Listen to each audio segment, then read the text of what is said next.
The morning of the day arrived. Soon after my husband Joseph left for a business trip, which was actually a cheating trip, I received a phone call. Please take care of my parents while I'm away. I think they will come to visit our home. They said they would join you soon.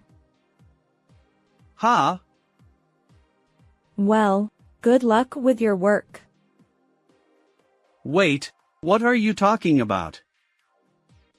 Just as I was about to hang up the phone, I heard a loud and angry voice from the other end of the line. It seemed like my father-in-law was yelling at Joseph about something. My mother-in-law was also there, crying and scolding Joseph. What are you doing? Who is that woman? Ha! Why are you guys here? You have Alicia and Rebecca with you, and yet you're doing this? I don't understand. I'm on a business trip. Where do you see someone on a business trip holding hands with a woman? You idiot! My name is Alicia. I am 29 years old and live with my 30-year-old husband Joseph and our 2-year-old daughter Rebecca. 2 years ago, when I was just starting my career, I found out I was pregnant and married Joseph. I took a temporary leave from work after giving birth, but returned to work soon after. I love my job, and I never considered quitting, no matter how hard it got. Joseph was supportive of me and agreed that I should continue working. Rebecca is taken care of at a daycare during the day, and my in-laws mostly take care of her afterwards. They are very helpful and seem to enjoy taking care of Rebecca. However, my in-laws always ask me if I am not thinking of quitting my job. I think they're probably worried about my health, but I feel guilty every time I ask them to take care of Rebecca.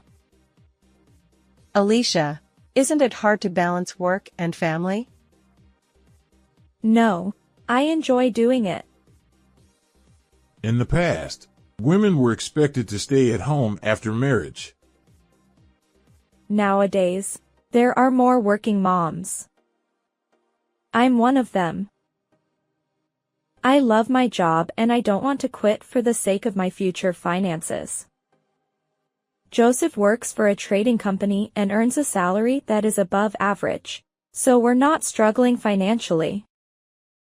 However, I don't want to quit my job for my own sake.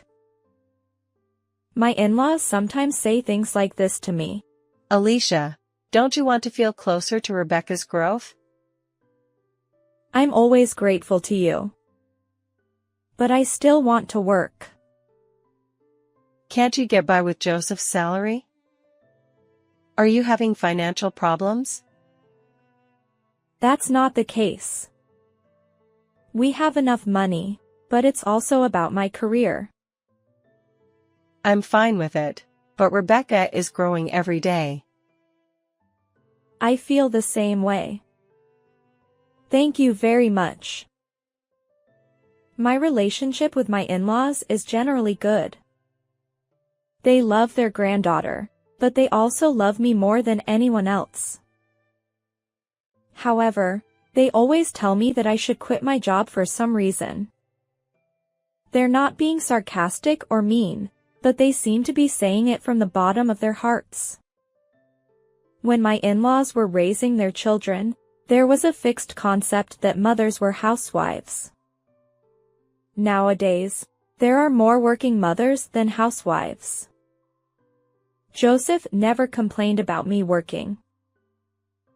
He knew that my in-laws were taking care of Rebecca, but he didn't have any objections. It's more convenient for my in-laws to take care of Rebecca than for him to do it himself. Joseph seems to think that Rebecca is cute, but he's not so much of a doting father that he takes care of her himself. For example, when we were newlyweds or when Rebecca was born, he would come home from work almost on time. However, Recently he has been working overtime and going on business trips more often. I know that working styles change as his career changes, but I feel like Joseph has been doing it a lot more in the past few months. There is one more thing I'm worried about. It's about money. While we're both working, we keep our wallets separate and put a fixed amount of living expenses into each of our homes. So I don't know how much Joseph's income has actually increased. Still, I believe that he must be saving that much for the future, as I think he's working this hard. Should we unify our accounts soon? I've been thinking about that too. I don't work overtime or go on business trips because I have Rebecca and housework to take care of. I really like the company that allows me to work like this. I was able to do the work I wanted to do at my own pace without overdoing it. Mom, I want to see an elephant. An elephant? Okay, let's go to the zoo this Sunday. Yay! Are there giraffes too? Yes, there are. There are also monkeys and lions. I'm looking forward to it. Mom, promise me. Will Dad come too? I'll ask him. He might be working, so don't be selfish. Okay. But I can go with Mom, right? You can go with me. I promise. Rebecca didn't dislike me because I was working. I tried to play with Rebecca as much as possible and be a good mom in my own way. It was a winter day. Rebecca's third birthday was approaching. Rebecca understood her birthday and presents well, and she asked me for a birthday present. Mom, I want a dollhouse for my birthday. A dollhouse? Isn't it a little early for you, Rebecca? No, it's not. Nancy and Stella have one. Really? Then I'll think about which one to get. Yay! I love you, Mom. I sometimes think that I'm a little too indulgent with Rebecca because I'm always working, but I think it's also a form of communication. I don't want Rebecca to feel lonely. I made my own judgments and sometimes bought things that Rebecca wanted while consulting with Joseph. On the day of her birthday, I went to the cake shop to pick up a cake with a character that I had reserved a few days ago, and prepared a slightly luxurious dollhouse that I had bought as a surprise. Then, before leaving in the morning, I reminded Joseph that today was Rebecca's birthday, so he should come home as soon as possible.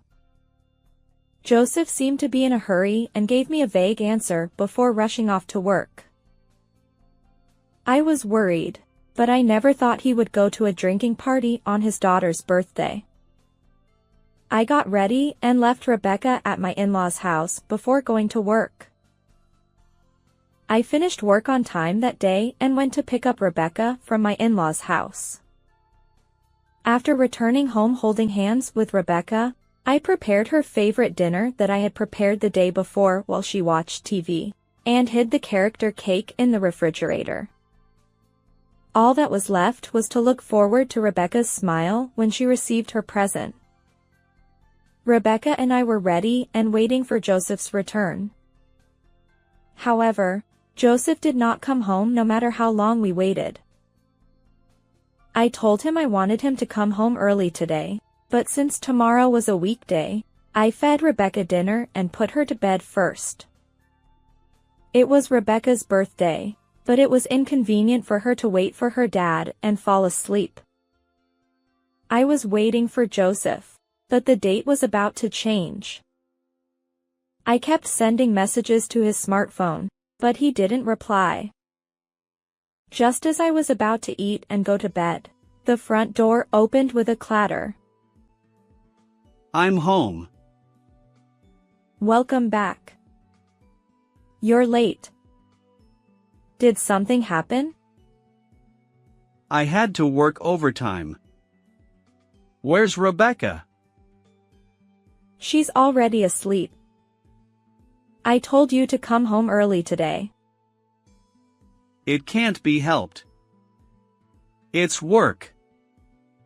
I wanted to come home early too. I'm about to eat. What about you? Sorry, I already ate. I don't need anything. Joseph took off his coat and handed it to me. I couldn't suppress my irritation, but I managed to swallow it and ate the dinner I had made myself. I had been patient even when feeding Rebecca, but if he was going to come home this late, he could have at least contacted me. I was not satisfied with many things, but I didn't want to fight at this hour, so I gave in. In contrast, Joseph didn't seem to feel guilty at all. I couldn't help but look through Joseph's wallet in the breast pocket of the coat he handed me while he was taking a bath. And I found it. There was a receipt for a high-end French restaurant meal with today's date in Joseph's wallet. I was shocked, as if I had been hit in the head with a blunt object. While holding my head in confusion, I suddenly remembered that I had received a credit card statement addressed to Joseph. When I checked it, I didn't know what he had bought, but the names of high-end metal shops and brand stores were listed. He's cheating. I immediately realized it with a woman's intuition, but I didn't know what to do next. Even if I confront him directly, he will probably cover it up and it will be over. I'm powerless on my own. I watched Joseph get out of the bath and enter the bedroom, and then I thought about it alone in the living room. I came to the conclusion that it was important to firmly recognize this speculation as a fact. I decided to break into the savings I had been saving for the future and hire a private investigator. I thought it was best to leave it to the professionals. The results came out in a week, and it turned out that Joseph was cheating with a female colleague at work. I also found out that he had bought bags and precious metals for her. I was so frustrated, sad, and empty when I found out that he had gone to a fancy dinner with another woman on our daughter's birthday. But I have to be strong for Rebecca. I decided to fight back against Joseph. As a first step, I reported it to my in-laws. Of course, they didn't believe me right away, but they seemed to understand that he had been coming home late recently, going on business trips frequently, and had receipts for credit cards and high-end French restaurants. My in-laws apologized to me because they take care of Rebecca, and I work hard on housework, childcare, and work, and they can't forgive their son. But I don't want an apology from my in-laws. The moment I found out about the affair, I was already thinking about divorce. This won't change no matter how much he apologizes, but that doesn't mean I have the option of not receiving an apology. He must apologize to me directly. I acted as if nothing had happened to Joseph, waited patiently, and waited for the opportunity to strike back. And the opportunity one had been waiting for finally came. Joseph said he was going on a business trip during the consecutive holidays. I understand that I'm working too, but there's no way a trading company would go on a business trip during the consecutive holidays when the world is off. Joseph must be excited. He didn't even seem to realize that I knew about it. I asked Joseph just in case. Can't you go out with Rebecca during the consecutive holidays? It can't be helped. I'm on a business trip. Why are you on a business trip at a time like this? I want to know too. If you're suspicious, contact the company and ask. Joseph probably knew that I wouldn't do such a thing. Joseph is always saying that it can't be helped because it's work. This is probably another cheating trip. I bit my lip and switched my feelings to the opportunity to strike back this time. I secretly asked Joseph for the exact date of his business trip and reported it to my in-laws. Here's the plan. My in-laws will wait for Joseph at the station where he said he was going on a business trip. They will pretend to run into Joseph and his mistress and scold them. And the morning of the day arrived. As soon as Joseph left on a business trip, I received a call. Please take care of my parents while I'm away. I think they'll come to visit our home soon. I heard that you and your parents will meet soon. What are you talking about? Well, good luck with your work. Wait, what are you talking about? At that moment, I tried to hang up the phone, but I heard a terrible scream from the other end of the phone. It seems that my father-in-law is shouting something at Joseph. My mother-in-law also seemed to be scolding Joseph while crying.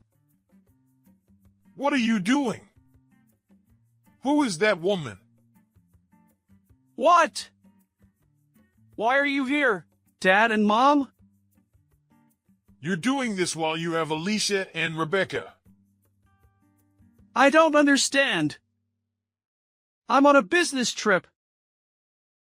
Where's the guy who holds hands with a woman on a business trip? You idiot! The plan worked well, and Joseph was caught in the act of cheating by my in-laws. The phone was disconnected, so I heard the story from my in-laws. But Joseph and the woman who came out of the station in a lovey-dovey atmosphere were holding hands and seemed to be in a dating mood. Joseph and his mistress were surprised when my in-laws interrupted them. The woman said she was going to the restroom and never came back. Joseph was scolded by my in-laws, and his lies were exposed.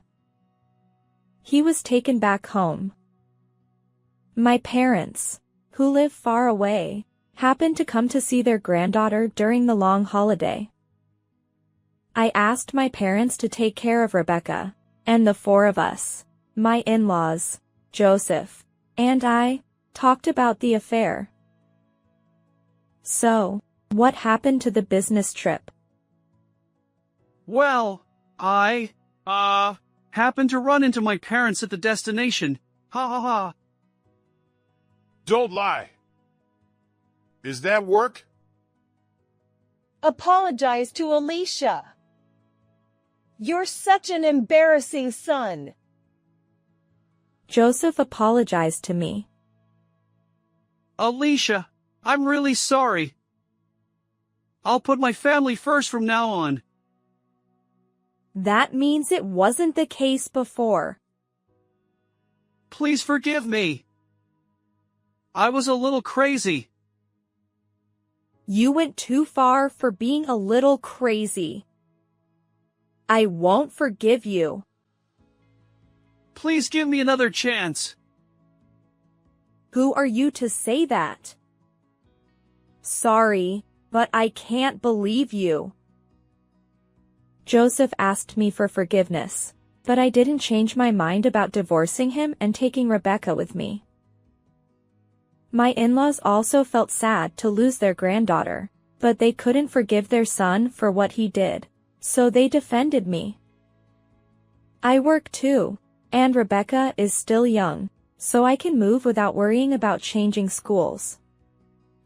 I consulted with my workplace and was transferred to an office that I can commute to from my parents' house, where I plan to stay for a while. Of course, I demanded compensation from Joseph and his mistress. Since Rebecca is involved, I can also claim child support. I'm not in financial trouble, but I want to give Joseph the punishment he deserves.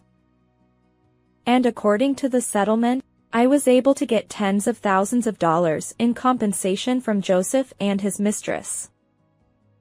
Child support will be paid until Rebecca reaches adulthood. Joseph was disowned by his parents. They told me that they would not provide any financial assistance to Joseph. If Joseph is unable to pay child support, they said they would be guarantors. Joseph, who had become penniless, works part-time after work and on weekends because he cannot afford to pay the compensation he borrowed from his parents and child support for me. The woman he cheated with can no longer work at the company, but she has to work in the city at night because of money. However, it seems that she is not working in a glamorous city, but is doing things like washing dishes at a bar. With the help of my parents, my work is going well, and Rebecca is growing up healthy. My in-laws also want to see their granddaughter. They contact me occasionally, so I let Rebecca meet them at that time. Of course, I haven't let Rebecca meet Joseph. According to my in-laws, Joseph wants to see Rebecca, but she doesn't want to see him, so I ignore him. I am grateful to my in-laws for their many corporations and assistance. Hey Mom, I want something for my 4th birthday. Rebecca, you take good care of your toys. Which one do you want? Let's go see it next time. Yay! I love you, Mom. Thank you. Mom loves you too. I'm about to take the promotion exam to become a section chief. Since it's a children's clothing company, there is a warm atmosphere for child rearing, and the system is in place to allow me to raise my child even if I get promoted. I'm excited and motivated to become the earliest section chief among my peers. Of course, I will receive child support from Joseph, but I want to work hard and live without inconvenience for Rebecca. And I want to continue to be a gentle mom who Rebecca always says she loves. Did you enjoy the story? Please subscribe to my channel. It will encourage me to create more videos in the future. Please watch my next video too. How was this story? Please subscribe to my channel. See you in the next video.